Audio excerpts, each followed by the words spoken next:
በጣም የሚገርም ነገር በጽናት ድራማ ላይ ተፈጠረ። እሱም ምንድነው? የቤቲ እናት ቪዲዮ ተልኮላት ነበር። እሱም ቪዲዮ ደግሞ ጽናት ሻወር እየወሰደች ቤቲ የቀረጸቻት ቪዲዮ ነበረ። ጌም ልጫወትበት ብላ ከስልኳን ወስዳ ከሷ ስልክ ወደ እናቷ ስልክ ቪዲዮውን ቤቲ ልካዋለች። ይሄ ማለት ደግሞ ቤቲ የእውነት እብድ እንዳልሆነች በደንብ አረጋግጫለሁ። ምክንያቱም እዛ ቤት የመጡት ሁለቱን ለማለያየትና ለማጣላት ስለሆነ ያም ነገር ደግሞ እየተሳካላቸው ነው። ምክንያቱም በደንብ እየተጣሉላቸው ነው። አንድ ጊዜ ይታረቃሉ፣ አንድ ጊዜ ይጣላሉ ማለት ነው ጽናትና ኪራ። የእውነት በጣም ነው የሚያሳዝነው፣ በጣም ነው የሚያስጠላው። የእውነት በጣም ከፍቶኛል። ምክንያቱም ያንን ቪዲዮ ኪራ ማየት አልነበረበትም። ጽናት ግን ምን እንደተፈጠረ አታውቅም። አገር ሰላም ነው ብላ እየኖረች ነው።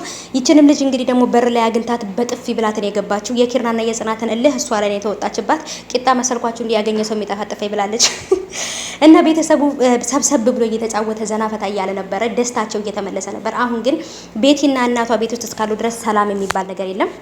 ሰላም ሰላም፣ ውድ የተራችሁ የቻናሌ ቤተሰቦች ሰላማችሁ ይብዛልኝ ባላችሁበት። ውድ ቤተሰቦቼ ለቻናሌ አዲስ ከሆናችሁ ሰብስክራይብ አድርጋችሁ ቤተሰብ ሁኑ። ነባሮች እንኳን በሰላም መጣችሁ ብያለሁ።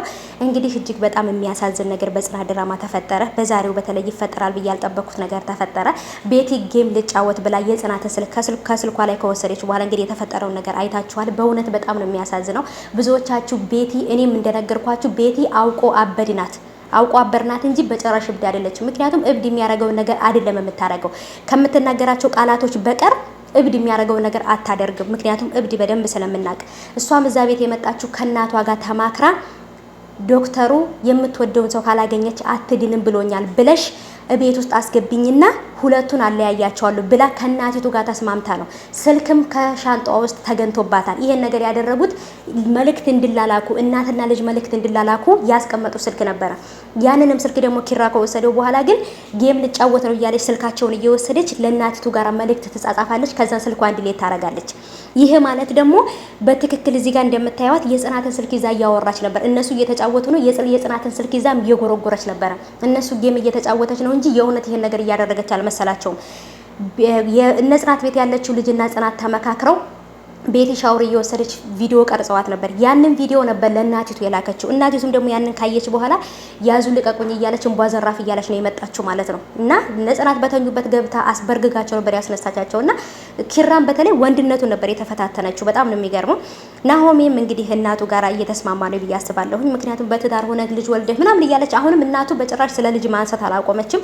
ግን ደግሞ ነገሩ ሰላም ይሆናል ብዬ አስባለሁ። በተለይ ምሩዬም አሁን ላይ በጣም ደህና ናት። የሚያማትም ቢሆን ደህና ናት።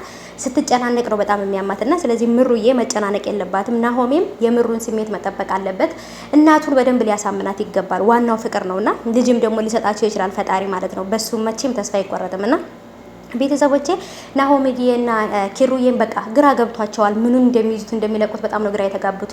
ናሆሜም እዚህ ጋር በቤተሰቦቹ እዚህ ጋርም ደግሞ ኪራ በሚስቱ መሀል በቤቲ እናት በቃ በጣም ድብልቅልቅ ብሏል ነገሩ ማለት ነውና አላቅም ብቻ በተለይ ደግሞ ቤቲ የእውነት እብድ እንዳልሆነች ማወቁ ብቻ ለኔ በቂ ነው። ምክንያቱም የውሸት እብድ እንጂ የእውነት እብድ አይደለችም። እዛ ቤት የገባችው ጽናትና ኪራን ለማለያየት ስለሆነ ቤቲ ከዛ ቤት መውጣት አለባት። ኪራም እውነቱን ሊያቅ ይገባል። ኦሬዲ በነገራችን ላይ ጽናት በጣም ጠርጥራለች የእውነት እብድ እንዳልሆነች። የምታረጋቸው ነገሮች በደንብ አይተን እብድ እንዳልሆነች እኛ አውቀናል። ግን ኪራ ይሄ ነገር ሊገባው አልቻለም። ቤተሰቦቼ ኪራ ሊገባው አልቻለም። በጣም አወዛጋቢ ነገር ነው። ይችም ልጅ ደግሞ እና ኪራ ቤት ያለችው ልጅ ራሱ በጣም ብዙ ነገሮችን እያየች ነው። በጣም ብዙ ነገሮችን እየታዘበች ነው። ግን በቃ እውነቱን ነው መያዝ ያቃታቸው እንጂ የእውነት እብድ እንዳልሆነችና ለተንኮል እዚህ ቤት እንደገባች ሁሉም ሰው አውቋል። ስለዚህ እኔ የፈራሁት በጣም ለጽናት ነው። ጽናትን የሆነ ነገር ታረጋታለች ብዬ ፈርቻለሁ። ወይ ታሳብዳታለች ወይ ትገላታለች ብዬ አስቤያለሁ። እናንተ ግን ምን አሰባችሁ? ቤቲ ከዛ ቤት መውጣት አለባት ነው የምለው እኔ የኔ ሀሳብ። እስኪ እናንተ ደግሞ ኮሜንት አድርጉልኝ። አስመሳይ ማለት ነው አስመሳይ። ሰዎች እንዳምኗት የማታደርገው ነገር የለም ማለት ነው። የእውነት በጣም የምታስመስል ክፉ ሴት ናት። የእውነት ቤቲ የስራሽን ይስጥሽ።